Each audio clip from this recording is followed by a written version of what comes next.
My phone buzzed once, then went quiet.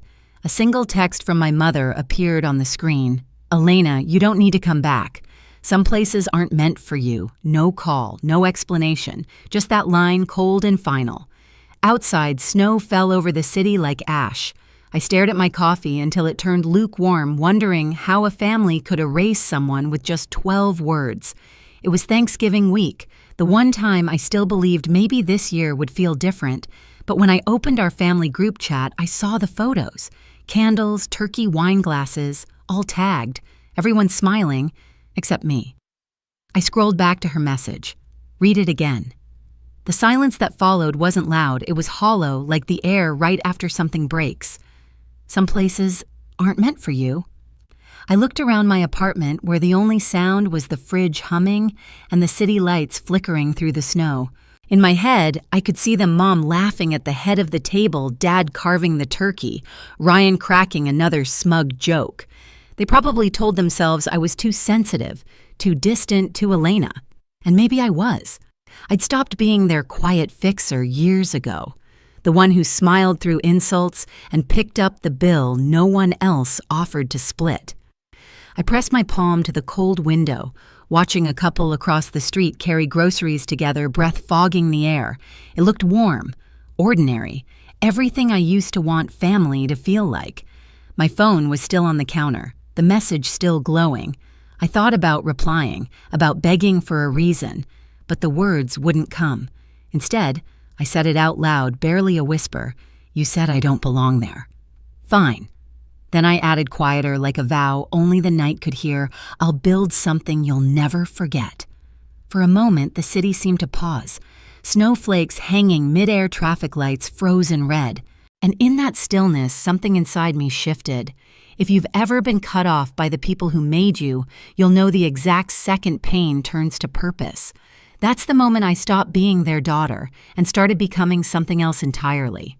When I was a kid, I didn't draw people. I drew places. While other children filled notebooks with faces and stick figures, mine were covered in roofs, stairs, and windows that led nowhere.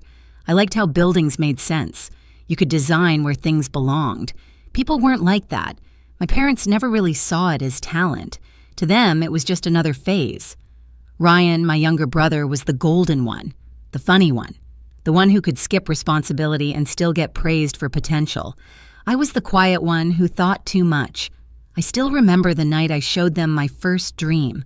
I was 15, sitting at the breakfast table with a rolled-up sketch in my hands, a greenhouse I'd designed from scratch. Sunlight, glass walls, ivy climbing along beams. I thought it was beautiful. I pushed the drawing toward them and said, "I think I could actually build this someday." My dad barely looked up from his newspaper.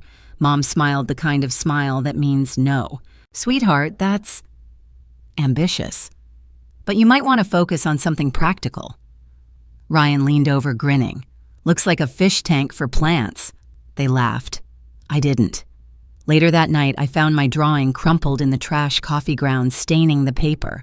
That was the night I learned silence could be armor. After that, I stopped showing them what I made. I applied for architecture school in secret, got in on a scholarship. When I called Mom to tell her, she sighed. "Architecture. That's a man's world, honey. You're too soft for that." I went anyway. 3 jobs, secondhand furniture, black coffee, and cold bagels for years. When I finally graduated, I thought they'd be proud. They weren't. Ryan had meetings, and Dad's knees were suddenly too bad for long flights. Still, I sent photos of my first office, just a small studio, white walls, 1 folding table. Mom texted back, "Looks small but cute." That's when I stopped needing applause. But their voices still followed me. Ryan would call during family dinners, put me on speaker, bragging about his real estate projects. Mom would laugh. "You and your brother both in buildings. Isn't that funny?" No, it wasn't. Here's the thing about being invisible. You start to get comfortable in the quiet. You build your life brick by brick, thinking no one notices, until one day you look up and realize the thing you've built is stronger than the people who doubted you. It's funny how silence, when kept long enough, starts to sound a lot like strength. And all it takes is one dinner, one sentence, one push to make you remember exactly what you're capable of. The night everything cracked open started quietly. We were gathered around my parents' long oak table, the same one that had seen every birthday, every holiday, every argument politely disguised as family talk. The smell of roasted lamb filled the room, garlic butter, expensive wine, the kind of dinner that photographs well. Ryan, of course, was the center of gravity. He always was. He was talking about his new business venture, a luxury bar downtown. Everyone leaned in like he was presenting the cure for boredom. Mom looked at him like he hung the moon. Dad nodded in approval, half listening, but smiling anyway. I stayed quiet, cutting my food into small, perfect squares, an old habit from years of pretending calm. Then Ryan looked over. "You're the expert on buildings, right, sis? What do you think of my spot, Midtown, right across from the new plaza?" I looked up, meeting his smirk. "It's risky," I said. "High rent. Not much foot traffic after 9. You'd need a solid draw to keep it alive." The air shifted. Forks paused. Then Mom's voice cut in sharp, polished, sugar-coated. "Elena, please. Your brother's worked hard on this. You always have something critical to say." My throat tightened. I wasn't being critical. I was giving. Ryan chuckled, interrupting. "She doesn't get it, Mom. Not everyone lives in spreadsheets and blueprints." Laughter followed. Familiar, cruel. Someone even clapped him on the shoulder. I swallowed hard. "I'm just saying," Mom lifted a hand, graceful but final. "Sweetheart, if you can't be supportive, maybe just enjoy your meal." That tone, that quiet blade she'd mastered over the years. The conversation moved on without me like it always did. Ryan kept talking about his investors, which I knew didn't exist. Dad kept nodding. My aunt refilled glasses. And me, I just sat there small again, 15, watching another dream go in the trash. When I finally pushed back my chair, the legs scraped against the tile loud and raw. Everyone looked up. "You know what I said? Maybe you're right. Maybe I really don't belong here." Ryan smirked. "Guess that's finally sinking in." Mom's voice came calm, precise. "Elena, if you can't act like family, maybe you shouldn't come next time." There it was, the line that turned exile into instruction. I didn't argue, didn't cry. I just grabbed my coat and walked out, my heels echoing down that too familiar hallway. Through the reflection in the glass door, I saw them still laughing, still eating as if I'd never existed. When I reached my car, my phone buzzed. A message from Mom, "Don't come back until you learn to respect your brother." I stared at the screen until the glow blurred into the frost on the windshield. That was it. The moment the warmth finally burned out and something colder, cleaner, stronger took its place. The days after that dinner passed in a kind of quiet blur. I didn't call anyone. Not Mom, not Ryan, not even Lydia, my business partner, my one steady constant through every storm. I went to work, smiled when needed, nodded through meetings, but everything inside me felt muted, like I was moving through fog. Then one morning, something shifted. An email pinged into my inbox with the subject line, "Property listing, Midtown corner lot." I almost deleted it, until I saw the address. The same block Ryan had bragged about at dinner, the same dream spot he couldn't stop boasting about, and now it was for sale. I sat frozen, staring at the screen. The cursor blinked at the edge of possibility. Lydia poked her head into my office, coffee in hand. "You look like you've seen a ghost." I turned the monitor toward her. "Remember the spot Ryan wanted for his bar?" She squinted. "Yeah. The one he said was too exclusive for small projects." I nodded. "It's open. And I can afford it." For a long moment, she said nothing, just stared, lips curving into a slow grin. "You're thinking about buying it, aren't you?" I didn't answer. I didn't need to. That night, I drove down to the lot. The city was half asleep, rain in the air, neon lights flickering from the diner across the street. I parked, stepped out, and walked the cracked perimeter boots crunching over gravel. The old brick walls still stood weathered but strong. Rusted beams reached toward the sky like bones. I could already see it, the glass, the light, the open atrium filled with air and green. A space that didn't need anyone's approval to exist. By the end of the week, I'd signed the offer. By the end of the month, it was mine. Construction began slow then, all at once. Mornings before dawn, steel rising against the skyline. The smell of metal coffee and wet dust became my new perfume. Lydia would show up with 2 cups and a grin. "You're not just building a space," she said once. "You're exorcising ghosts." Maybe she was right. Every beam, every wall, it all felt like rewriting something old. A year passed in blueprints and concrete. No phone calls from home, no texts, just the sound of progress humming through silence. When it finally stood finished, I walked through it at sunrise. Glass above me, marble beneath, light everywhere. My reflection in the mirrored panels looked different, still me, but steadier anchored. We called it the Atrium by Voss. It wasn't revenge. It was proof. My name standing tall on the skyline they said I didn't belong to. A week before the grand opening, Lydia slid a newspaper across my desk. "Look," she said, tapping the headline. "They're calling it the city's new landmark." I smiled, slow, quiet, certain.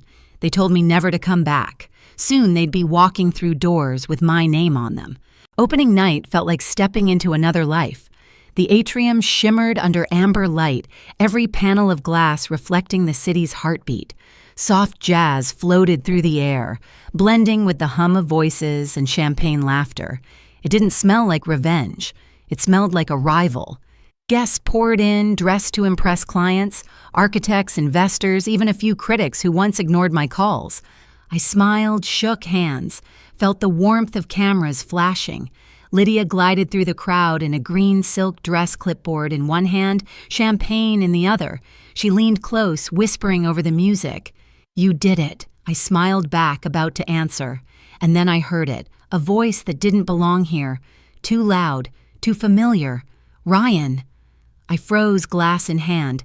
I turned toward the entrance, and there they were. My brother Tuck's jacket unbuttoned, confidence oozing like spilled liquor.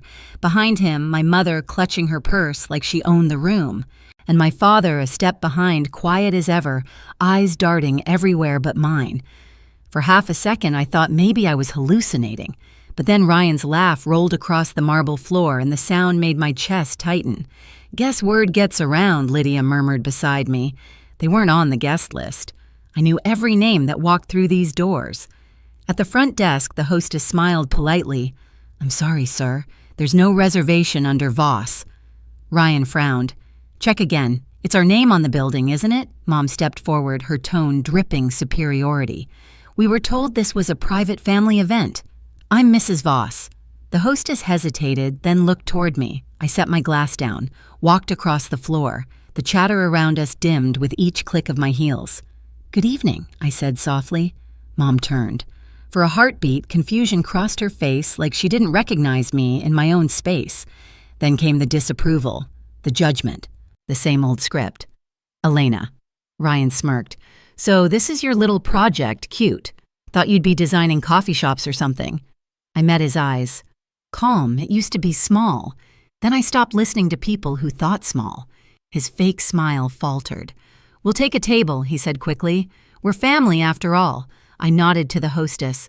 "Take them to the public lounge downstairs. Walk-ins only." Ryan blinked, thrown off. What Mom's voice sharpened. "We're your family, Elena." I held her gaze steady as glass. "You told me not to come back. I just kept my promise." The silence that followed was thick enough to cut. Even the pianist hesitated mid-note. Ryan's jaw tightened. "You think this makes you better than us?" I stepped closer until my reflection filled his eyes. "No," I said quietly. "It just means I finally stopped needing you." Then I turned to the hostess. "If they stay, make sure they pay for their drinks." Their faces froze, shock, disbelief, humiliation. Everything they'd once made me feel. I walked away before any of them could speak. The click of my heels trailed into the music. Lydia met me halfway across the room. "They came uninvited," she whispered. "Exactly," I said, just like always. By the time the music faded, the crowd had thinned. Laughter dissolved into soft murmurs, glasses clinking one last time. The atrium shimmered in half-light, my reflection caught between marble and glass. I slipped away to the upper terrace, heels in one hand, champagne in the other. Below me, the city glowed, streets like silver veins, headlights threading through the night. Through the glass roof, I could still see them. Ryan and my parents sitting stiff at the bar, pretending to belong in a place they once said I'd never build. They didn't see me watching. They never did. The air was cool, heavy with the scent of rain and new steel. It smelled like endings and beginnings at the same time. My phone buzzed a text from Lydia. "You okay?" "They're still downstairs." I typed back, "Let them be, they'll figure it out." Setting the phone aside, I leaned on the railing, tracing my finger along the cold glass. In the reflection, I saw it all at once, me, the city, and the building that rose from everything they broke. A year ago, I was standing outside their house, afraid to knock. Now they were standing outside mine, waiting to be let in. Funny how that turns. For a brief second, I thought about calling Mom, saying something kind, maybe something like closure. But then her old message replayed in my mind. Some places aren't meant for you. Maybe she was right. That house wasn't meant for me. This one was. Behind me, the doors slid open. Lydia stepped out, coat draped over her arm, hair tousled from the night. "They're leaving," she said softly. I nodded. "Good." She handed me another glass, her smile warm and knowing. "So, what now?" I looked down at the glowing sign above the entrance. The Atrium by Voss. My name, my work, my peace. Now I said I build things that don't need anyone's permission to stand. Lydia clinked her glass against mine. To that. We stood there for a moment, two silhouettes against the skyline. Then I turned toward the elevator, ready to go home. My phone buzzed again, an unknown number. A message. "Your place is beautiful." I didn't know. Mom. I smiled, set the phone face down on the railing, and left it there. Because some stories don't need replies. If you've ever had to build peace from the pieces someone else left behind, trust me, you're not the only one. Share your story in the comments. And don't forget to subscribe so you never miss the next one.